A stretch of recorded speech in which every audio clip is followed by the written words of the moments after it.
Hello, welcome to Jason the Old Millennial. My name is Jason, speaking to you here in my basement in the great state of Kansas. And in today's video, I'm going down my top 100 favorite albums.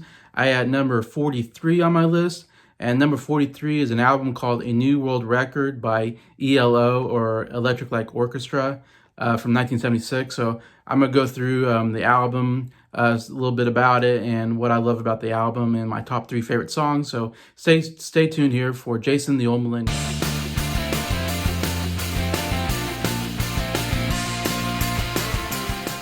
Hello everybody, I hope everybody's doing well here on Friday.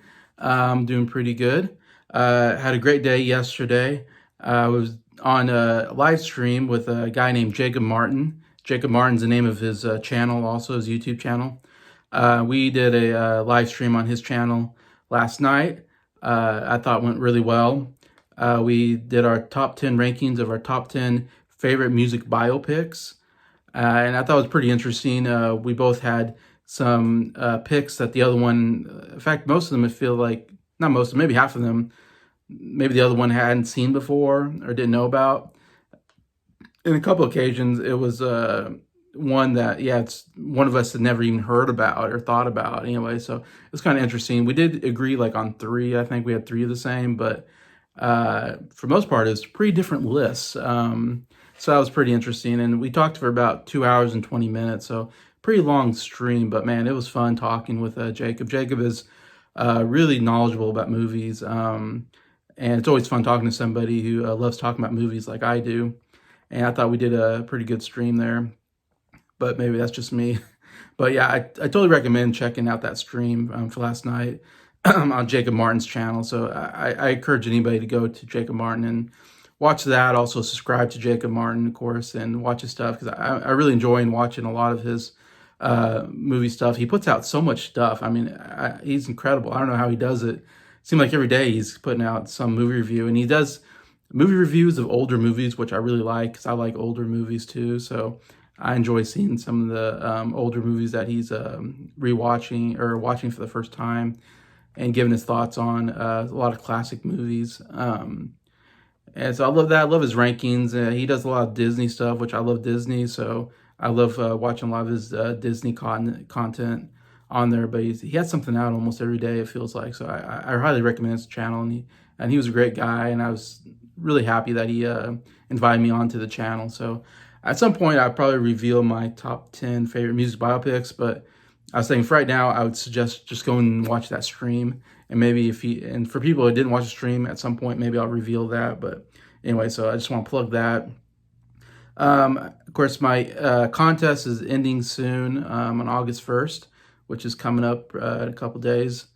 Anyways, and I've got quite a bit of output. Of course, it's really helped. I'm over 100 subscribers, so the push to 100, it worked. And so I was very excited that the contest really helped me out. And I do appreciate everybody that participated in that, and everybody that subscribed since then.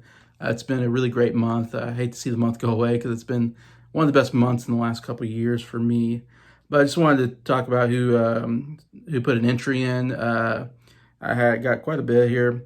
I got Rich Strickler, Bryce CD Showcase, George Allen CDs and LPs, Rachel's Ghost, Robert's on My Turntable, The Happy Hippie Vinyl Guy, Cheap and Cheerful Record Collector, Block Sonic Wafers, T-Cat's Deep Vinyl Tracks, Sam St. John, Rob Scurr Music, JJ22, Glenn Kellaway in the Basement, Randy Nelson, Randall Nelson, I believe, This Sonic Obsession, Chris from Red Kid Talk, Play Vinyl in the Milky Night, pretty interesting title there, Jack's Tracks Records, and My Sound Waves are all the entries I've gotten. So it's going to be ending pretty soon.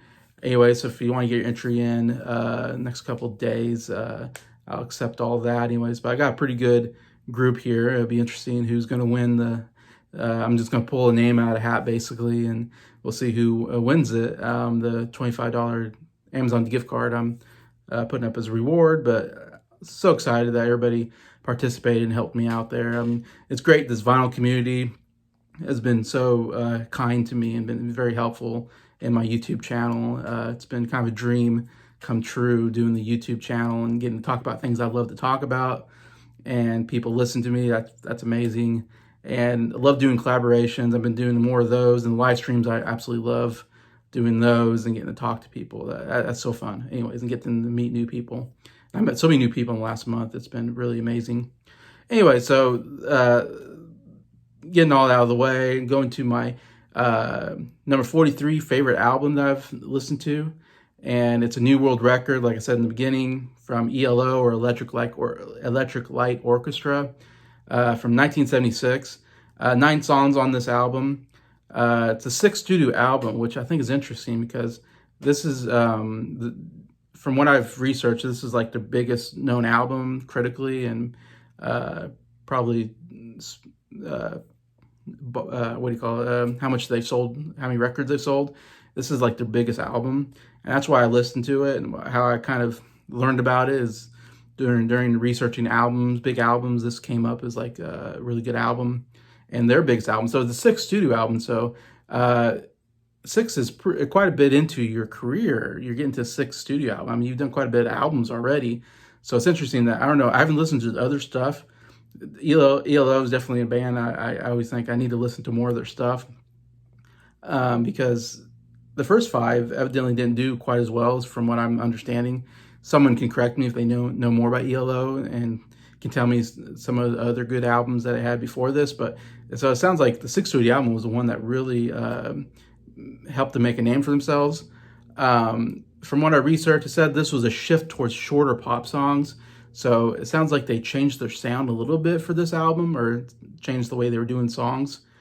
It says this was the band's breakthrough in UK. So the other 5 albums didn't do anything in the UK, it sounds like, but this one did really well in the UK. So this kind of really put their name out there for that. It was the first top 10 album in the UK, so first time it did really well there. It's a multi-platinum status in both US and UK. It did really well in both countries. I think Canada did very well as well. Hit number 5 in the US and number 6 in the UK. So very good. 2 top 10, or top 10 in 2 different countries, or 2 big ones for me. So it's interesting. I never heard of ELO until a couple years ago, when I was starting to do my research for making this top 100 favorite albums list. And I was listening to tons of albums, tried to educate myself on whether considered the biggest albums out there, and putting my own list together.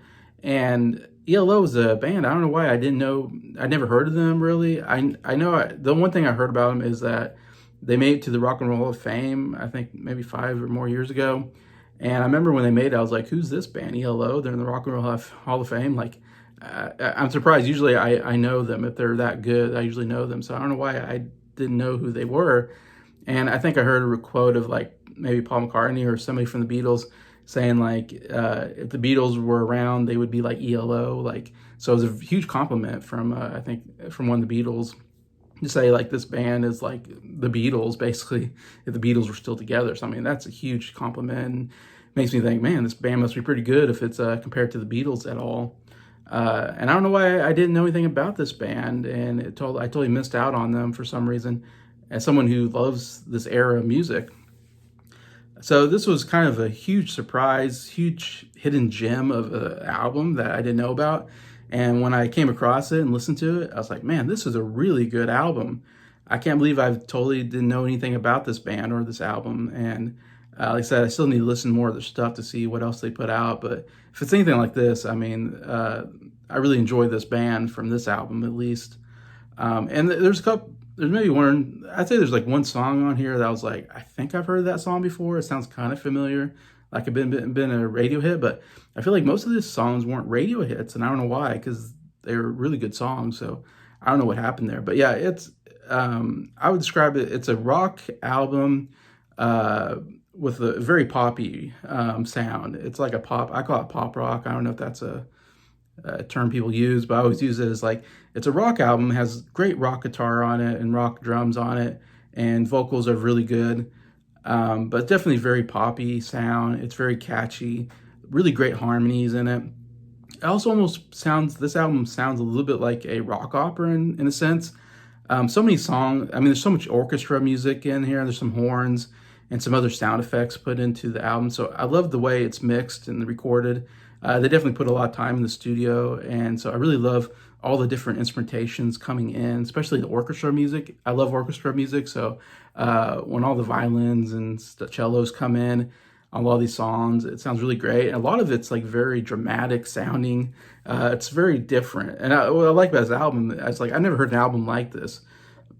Almost every song I felt like had some kind of beginning where there's this very dramatic orchestra music, boom, boom, boom, boom, do do do do do do do do. It's like that kind of music, and you're like, wow, this is very intense. Like, what is this? And then all of a sudden the guitar comes in, the drums, and it's like, oh wow, this is a cool rock song now. Anyway, so I love how they began a lot of these songs with a different sound than what it would end up being. Even one song, I believe it's Rockeria, starts with an opera singer. And it's like this lady opera singer singing this like operatic song for, like 20 seconds, 30 seconds. And you're like, what is this? Why is there an opera singer singing it anyways? And then all of a sudden the guitar and the drums kick in and it changes the song up. And you're like, oh, okay, it's a rock song. But you're like, but I love it. I was like, this is kind of cool. Throwing in some operatic music kind of throws you off a little bit, but it's very unique and I think fresh and something I never really hear in other albums, unless it's like a big rock opera album or something. So I like that feel it has in it, and I love the harmonies of the group, and it almost has some songs almost have a doo-wop 50s sound to it that I enjoy. So definitely interesting, all the kind of different genre musics that's in the songs. Makes it very different and really great, though, in my opinion. So, yeah, very unique album. Very good. I think if you like pop rock music, is what I call it, this is like a great pop rock album where great guitar, great drums. Has a lot of these songs have very catchy choruses, which I love. When they get to the chorus and all the harmonies come in and they're singing the chorus and you're just like, oh man, this is amazing. Like I love these choruses that they're coming up with.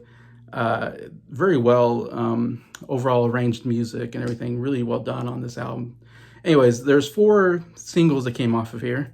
Living Thing went number 77 in the US. The biggest one was Telephone Line, which went number 7 in the US, number 8 in the UK, and number 1 in Canada. So very well in Canada there, but top 10 in the other 2 countries there. So Telephone Line is definitely their biggest one, I'd say. Rockeria went number 9 in the UK, so top 10 in the UK. And then Do Ya went number 93 in the US. So 4 singles are all charted. Telephone Line, Rockeria seem like the 2 biggest ones off of here. But all 4 are really good songs here. If you don't know ELO, the band, the lead singer and guitar player, the one that you mostly know is Jeff Lynne, is a name you probably heard of. It's definitely a name I've heard of before. Didn't know a whole lot until I was listening to this. I know he's friends with George Harrison. He's part of the Traveling Wilburys. And I think he produced maybe I think he does a lot with producing music, like with George Harrison. I think he was involved with Free as a Bird, the Beatles anthology song. I think he was highly involved. He's really big on slide guitar, I believe. He does a lot of slide guitar stuff, which sounds great. Anyway, he's a really good guitar player. Vocal is really good.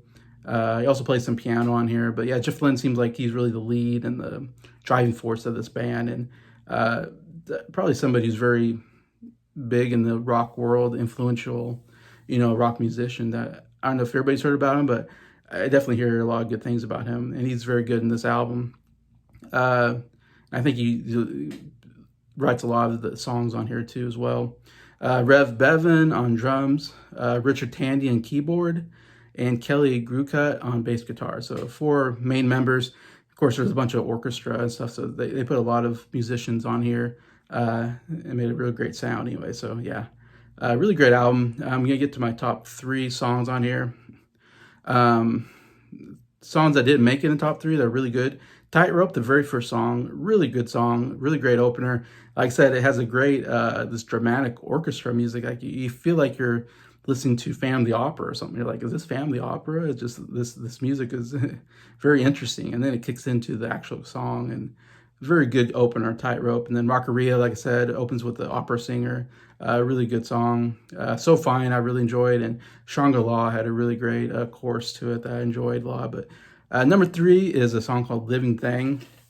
And it has one of the best choruses I've ever heard, where they do some really great harmonies and high pitched or very high tenor harmonies that sound really great. And there's a lot of great orchestra music, like I said before, in a lot of these songs. And I love the orchestra music with it. And there's a beginning orchestra, and there's some, I believe it's a song that has trumpets also in the beginning. So it definitely one of those songs that has a pretty cool beginning to it and great chorus to it. And I highly recommend Living Thing, number 3. Number 2, Do Ya? It's very catchy, another very catchy chorus. And I feel like this song I've heard on the radio. If I'd say of any of these songs, Do Ya might have been a radio hit that I was somewhat familiar with. So I heard, I was like, oh, this sounds like a song I heard. Anyways, but yeah, another great song with great orchestra music to it and great chorus. Very catchy song, very excellent. And then number 1, the song that really, it's come one of my favorite songs I've ever heard, and song I never heard until I listened to this album, and it was Telephone Line. Really amazing song, and I love it. It starts with like a telephone, that beeping noise, you know, like you're getting the operator or you're put on hold, you know, and there's so many different, the song changes a little bit during the verses and the chorus, the way it's played. It starts with Jeff Lynne and his vocals seem like they made it like he sounds like he's singing from a far distance. Like they did something with his voice to make it sound interesting. But then the harmonies are so amazing when they come in. And then there's almost this 50s doo-wop sound to it that they have in there that I absolutely love. And just the chorus, so great. But the song kind of changes to me from the verse to the chorus. Like the verse is very kind of the slow, like I said, this guy sounds far off. Then it kind of changes a little bit, and then all the harmonies come in, and the chorus is a little more upbeat and very catchy, and then goes back to the verses. So I love how it changes keys or changes tempo, whatever you call it.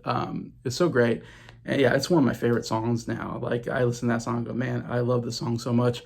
And I never heard of it until a couple years ago, maybe. And yeah, definitely one of the great songs and great hidden gems for me from ELO. So yeah, definitely have to, if anything, go on Spotify, listen to those songs, listen to this whole album if you can.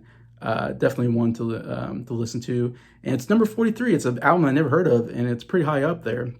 Number 43 for me. Because as I listen to this, I go, man, I don't know how this album is not an album people talk more about. It is one of the best albums I've heard. Anyway, so yeah, highly recommend A New World Record from ELO from 1976, number 43 on my top 100 favorite albums list. So please comment. What do you think about this album? Do you have this album? Are you familiar with ELO? What else should I listen to from them?